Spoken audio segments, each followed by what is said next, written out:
So, for our first interview today, we will be interviewing my boss, Mr. Craig Zorn, who I work for at the Middletown and Middletown Police Station's IT department. So can you tell me about how you met Cooper? Cooper was introduced to me through Councilman Rob Stout as a candidate for an intern position for summer help. And Cooper came in and interviewed with me to work with us in the IT department, pick up some skill sets as his interest resides in computer science. So Cooper worked with us after that time to help deploy some projects that we had. What traits do you believe are required to be successful in computer science? In computer science, it's a multidiscipline. You need to be able to have a strong skill set, obviously related to technical terms and problems, but you also need to be very detail-oriented. You need to have a very strong organization structure. And one thing that a lot of people miss is good communication. We have to work in a team in computer science. Things don't happen in a vacuum, and we need to be able to work with our teammates and colleagues, and we need to facilitate this work through good communication. What steps has Cooper taken to acquire these traits? Cooper has grown a lot over the time that I've known him over the last few years. He has developed a skill set that was stronger than when I first met him. He's gained more experience in the IT field, taking care of some projects for us. He's been very helpful in the IT department in accomplishing our goals during the time that he was working with us. He's continued to grow. He's continued to extend his education. I've worked with Cooper in the Cyber Patriots program, where he's expanded his knowledge outside of the desktop computer to include more of a global view, including networking and the infrastructure that supports the network. Can you name me some specific projects that Cooper worked on? Cooper helped us in a desktop refresh project where we needed Cooper to come in, and we provided him all the parts. The PCs themselves were a very small form factor Intel NUC, which required the use of M2 SSD drives, in addition to the RAM installation, the mounting of the computer. So Cooper had to go through the entire assembly of the computer, including the deployment of pre-staged images used in a corporate environment. Additionally, Cooper helped us with the police department. We had a large project going on there that included their fleet of vehicles to upgrade them to the new Axon body camera systems and fleet vehicle systems that integrated together. So Cooper helped in this project to get the equipment in place, to get the vendors scheduled to come on site, and then he also created a spreadsheet that we used for tracking, demonstrating, again, a very important organizational skill.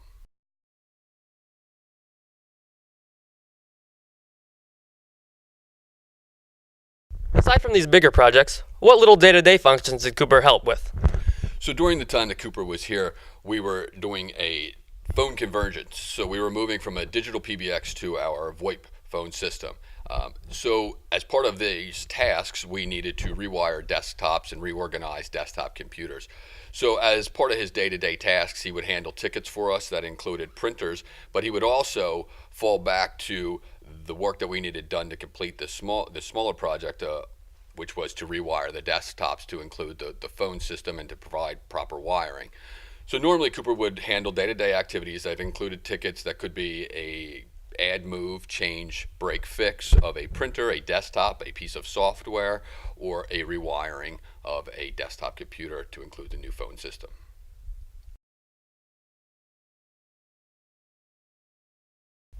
Tell us about when Cooper approached you to help initiate the Cyber Patriots program at MOT Charter. So Cooper had been working with me for some time throughout the summer, and as the summer was coming to an end and the new school year was starting, he approached me and asked if I would be interested in being a coach for his Cyber Patriots team. Initially that was our plan, but through some work on getting me set up to be his coach, we found that it needed to go through his school. And so therefore I was able to integrate with Cooper and his school to be a mentor for the Cyber Patriots program. It was through Cooper's initiative and asking me that I was able to get involved and help them as a group to be more successful. It was my privilege and honor to work with him and to be asked to help him with that. Why do you think that Cooper deserves this scholarship? I found Cooper to be a hardworking young man. He's very cordial. He's respectful. He communicates well. As I mentioned, he kept a spreadsheet that kept things organized as we worked through a project. Another project that I didn't mention Cooper helped us on was organizing our cell phones, all the phone numbers and who was assigned to them and where they stood so that we could provide more accurate billing forecasting for the accounts payable department.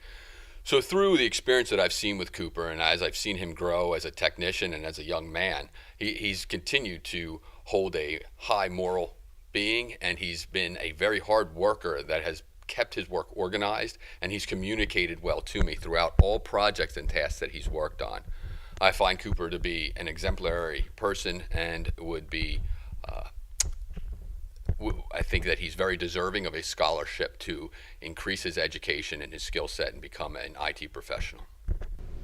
For the next interview today, we'll be interviewing my computer science teacher, Miss Mooney, as both my academic instructor and my Cyber Patriots coach. Tell us about when Cooper approached you to help initiate the Cyber Patriots program at MOT Charter. Cyber Patriots is offered by the Air Force as an out-of-school, after-school activity, and Cooper and a number of other students have come forward letting me know about Cyber Patriots, along with Dr. Yuffie with Wilmington University, and kind of pushed through administration for approval for it to be an activity here, an after-school activity. How has Cyber Patriots helped students like Cooper at MOT? Well, especially if you are interested in cyber information security, you're going to be needing that background. So they learned Cisco techniques, Windows, both 8.1 through 10, in terms of how to protect it from hackers, black hat hackers. So they don't hack, they protect. Tell us about Cooper and his leadership role in the Cyber Patriot. Well, we have a program because he went through up from getting permission from finding an advisor, as well as having the head of school provide funding for it. It's not that we are ever not going to fund, not going to have Cyber Patriots. It's a matter of getting the funding to back it up. You need computers, network, and things of that nature. And so going through to the head of school helped a lot, moving that forward. And what does Cooper do as a leader in the Cyber Patriots? Well, he's the head of his team, so he's the one making sure that everyone shows up on time, provide that information, and just make sure that they're on track and they're doing the best that they can. Because they have to work as a team. Has the popularity of the Cyber Patriots program led to the development of a potential cybersecurity course? We have elements of that in our senior year, but at this point here, this is only our 5th year of existence, and so the computer science is always going to be evolving, but I would like to see that be part of it. I would like to see Cyber Patriots go beyond just 3 small teams. I would like to see it much larger than that. And right now, it's only drawing people who have an awareness of it because they are interested in computer science, and that's not all that's needed. Many students are turned off because they don't have language skills. So computer science is a combination of art, science, language, as well as mathematical skills. And for most students, they're somewhat intimidated because of the math and the language barriers. Whereas cybersecurity depends less on foreign languages such as Java and Python, and more on just in terms of thinking outside the box in terms of where there might be vulnerabilities that could be exploited. And why do you believe that Cooper deserves this scholarship? Because we wouldn't have the program we have today if it weren't for Cooper. We went from having, I think, 4 students working out of their home on this to having 3 teams, fully funded, fully developed. So we had 6 plus 2 backups for each one of the teams, which is pretty good growth for a very young school with limited funds in an environment where we're all still trying to develop the best computer science field that we can. So Cyber Patriots certainly has promoted that. So once Cooper leaves, Cyber Patriots will still be here after he leaves. If you could describe Cooper Unruh in one sentence, what would that sentence be? That's a tough question. Cooper has a lot of positive traits. I would describe Cooper as hardworking, diligent, and respectful. And do you have anything else that you would like to add? I think he would. The investment of the scholarship would be well worth it. You're going to get your money out of him during that experience, and long afterwards. He's a good investment.